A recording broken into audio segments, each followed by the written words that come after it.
Hi guys, so today I'm going to work on a gradient. On my nails right now I have two coats of Orly, and this one's called Your Blushing. It's a really nice muted, like a light purple or lilac color.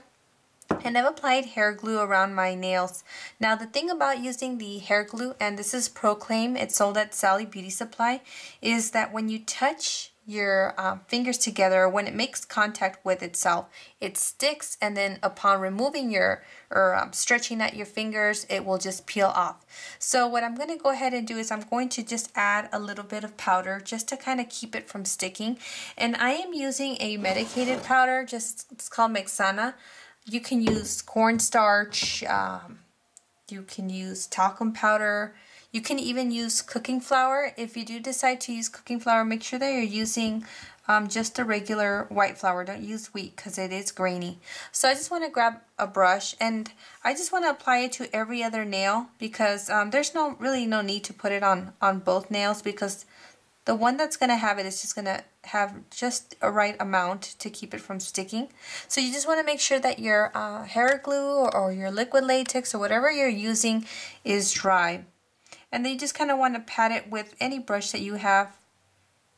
Okay, and you want to be a little bit liberal, and don't worry, we will remove the excess in a bit. So again, just every other nail. There's just no need to, again, put it on each and every nail. And then just on the sides, you don't have to bring it down to the cuticle area.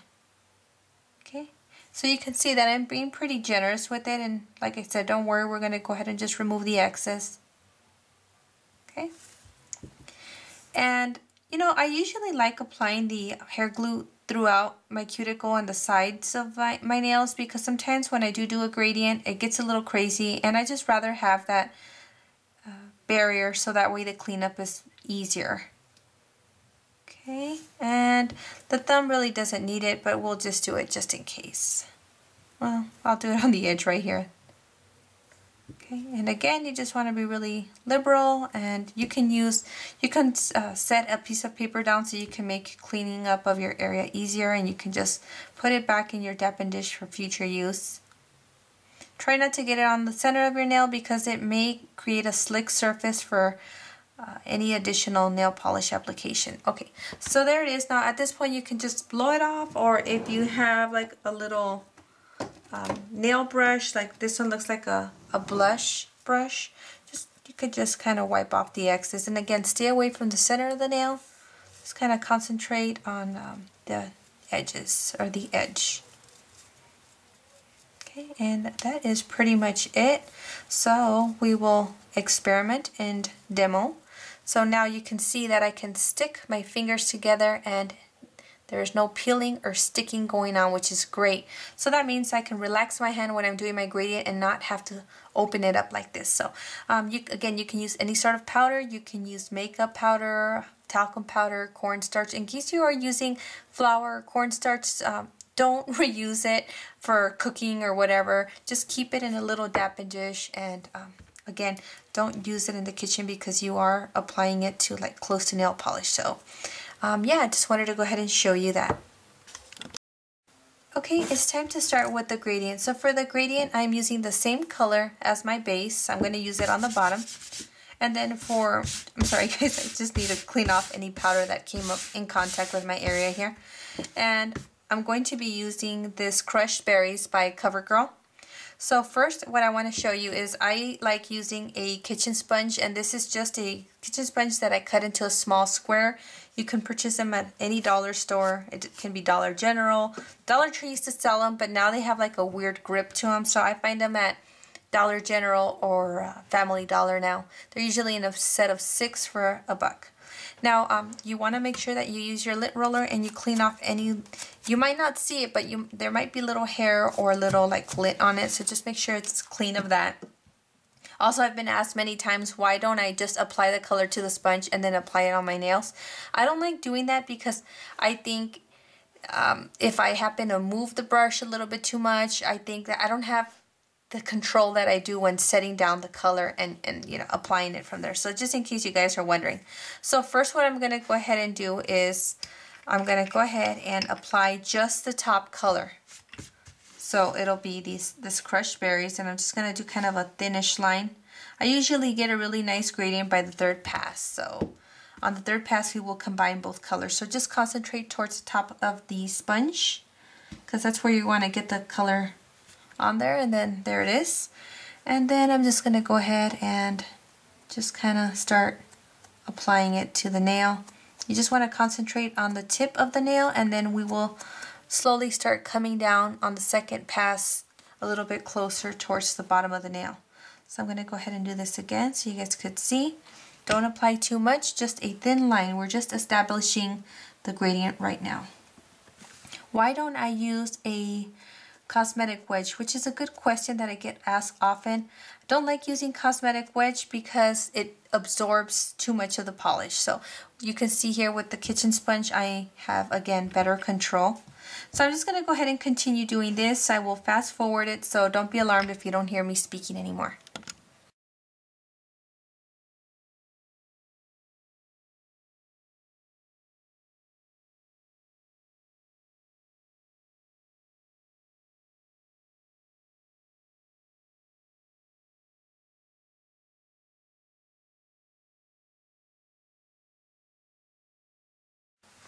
Okay guys, so this is the way the gradient looks on the third pass. As you can notice, on the third pass what I did was I reintroduced the bottom color. I also kind of danced the sponge around just to kind of get them to mingle a bit more, and this is what the sponge looks like. So this is what the gradient looks like. If this is going to be your first time doing a gradient, don't worry if it looks bumpy or anything like that. I remember my very first gradient, I was so weirded out because there were so many bumps on there. The top coat is going to smooth it all out. So what you want to kind of let it air dry a little bit before you do apply the top coat. If you do apply the top coat right now, it's going to take forever for the bottom layer to dry. You can use Seche Vite or HK Girl. Those are really fast drying top coats, but I'd rather just let it hang out and wait for a little bit and then top coat. At this point, don't work on your other hand because, again, the polish is still tacky, and even if you are somewhat confident that it's not super wet or tacky, it will dent your gradient. So again, just let it hang out for a little while, and then we will top coat, and then we will move on from there.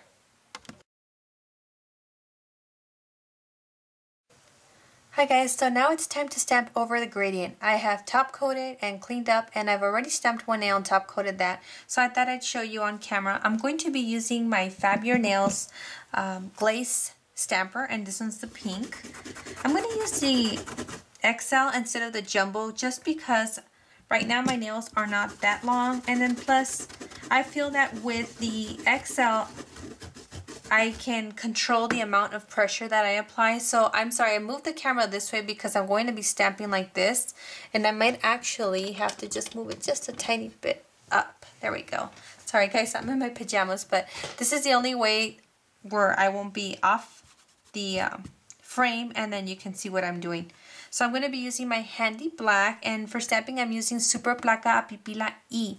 The reason why I wanted to use my glaze stamper is because this particular plate isn't etched very well, and the glaze is nice and sticky, so I will be able to actually pick up really nicely. So sorry guys, I'm just trying to kind of arrange myself here. I didn't think I was going to come out on camera, but just pay attention to this area. So I'm going to go ahead and grab my handy, and almost forgetting what image I'm using. Okay, so I really like using handy black because it does not dry as quickly as some other polishes. I used to like using Mundo Uñas, but lately I've been having trouble with the drying time.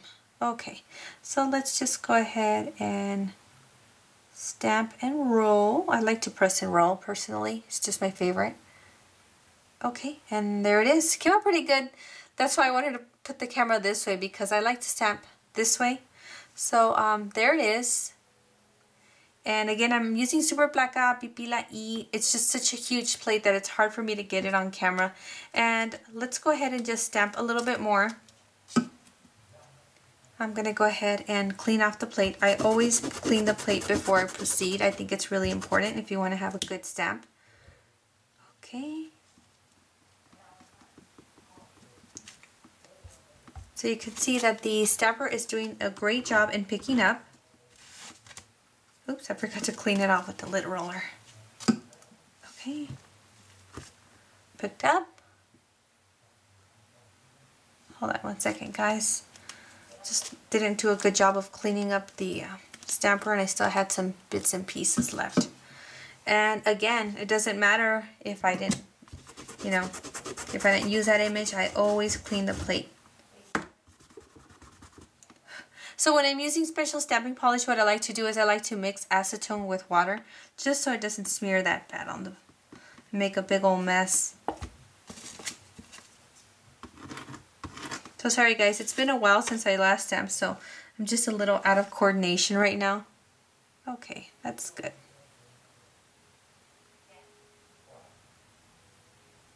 There it is. So you can see that my nails are pretty square right now, and the stamper is doing a good job in getting to all those edges. So now I'm just going to go ahead and just do my thumb. I'm going to clean up, and I'll be back with some pictures. Thanks for watching.